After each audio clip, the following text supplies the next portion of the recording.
1st of November today. Very windy, quite cool, and that's just been followed from a really rainy night. But there's still things that you can be sowing even in November. The varieties are obviously less than they would have been only a few weeks ago, but still something that you can do. We've just started quite a few pots of broad beans, and you can sow broad beans all the way through November if you haven't already got some seeds, so you've still got plenty of time to do those. And there's a couple of different types that you can get. You could go for the ones that we've chose, which are the dwarf bush ones that only grow about that tall, because we're putting lots of things in containers this year inside greenhouses, because we're trying to avoid those bad winds that we get round here that tend to wreck things like broad beans if they're not staked up properly. But you can get other varieties that grow to about 4 to 5 feet tall, and you can direct sow those seeds straight outside now. But it's not something that I would do, because unfortunately mice will dig those seeds up and eat them. So you'd be much better off just sowing your seeds in little pots like this, and then you can grow them on and protect them, ideally if you've got a greenhouse. If not, put them on your kitchen windowsill until they're germinated. We're also doing lots of different types of salads. We've got mustard on go, we've got mixed salad leaf. There's an old variety of lettuces that you could grow, but obviously you still need to make sure, depending on where you're growing them, whether it's outside, in a cold frame or in a greenhouse, you need to make sure that you get the cold hardy varieties.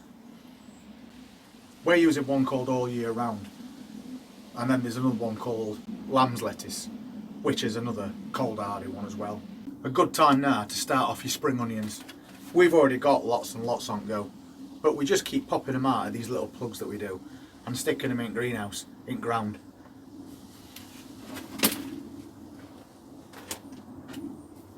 But we are also doing them in pots that we'll be keeping inside greenhouse. So if you've not already sown any spring onions, you can do that now as well. We've got a few varieties of cabbages going as well. We've got some Chinese cabbage, which are better suited to cooler climates. They do tend to bolt if you grow them through summer, so when it's a little bit cooler, they'll produce a lot better. And we're also keeping them inside as well, because they are susceptible to pests with them having such tender green leaves. But you can grow those outside if you want, but you'd be better off putting them in containers in a cold frame or in a greenhouse if you've got one. But if not, grow them outside and then try covering those up with netting and fleece through coldest parts of the year. And if you want a really cold hardy one, then you could pick something like January King, which is one of the cold hardiest cabbages that you can actually get. Also, you can grow things like Durham early, and you'll be taking harvest from those plants in mid-March. And apart from all the different varieties of salad leaves that we're doing, we're also doing spinach, because again, spinach is one of those that tends to bolt when it gets too hot.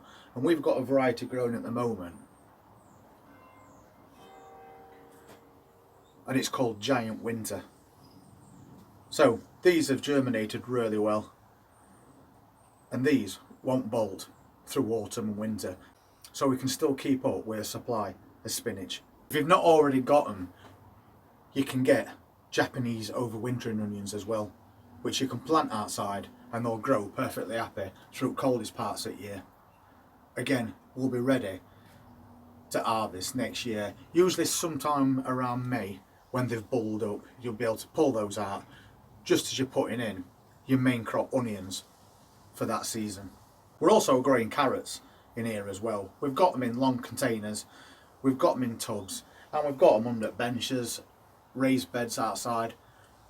Because carrots are very cold hardy, as are things like parsnips. I've grown parsnips before and they've got to a really good size round about September time, and I've left them, and then I've pulled them out the following year and they've been this long. They can go a little bit woody if you leave them too long, but again, just like carrots, they're very cold hardy plants. But as people may know, I prefer to grow a lot of things through winter in containers, because we can accommodate them a lot better by wrapping them up with bubble wrap fleece and netting if needs be.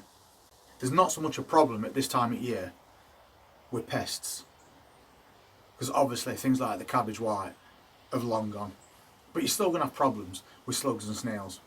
And when it comes to things like your salad greens, it's a bit off-putting when you see traces of slugs or snails around those plants. So that's why we prefer to pop them in containers and grow them raised off the ground on these benches. We have got some cauliflowers growing as well.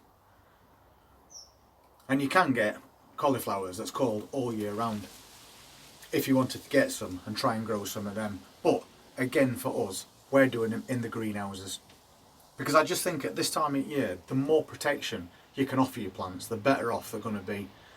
So if you've got a spare greenhouse or some cold frames, or even a conservatory where you could put some planters in, that's going to work out a lot better in UK than it will putting them outside.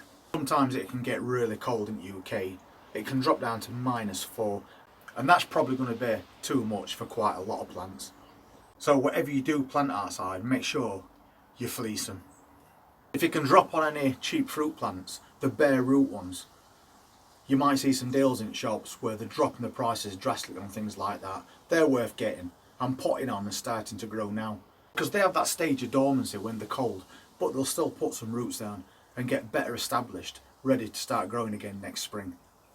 And let's not forget that we can still do things like pea shoots, which is part of the microgreens that we've been doing over the last few weeks.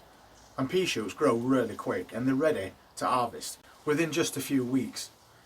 So you could do something like that, and you could also do that indoors if you've got a sunny window, along with rest of your microgreens that you might be growing.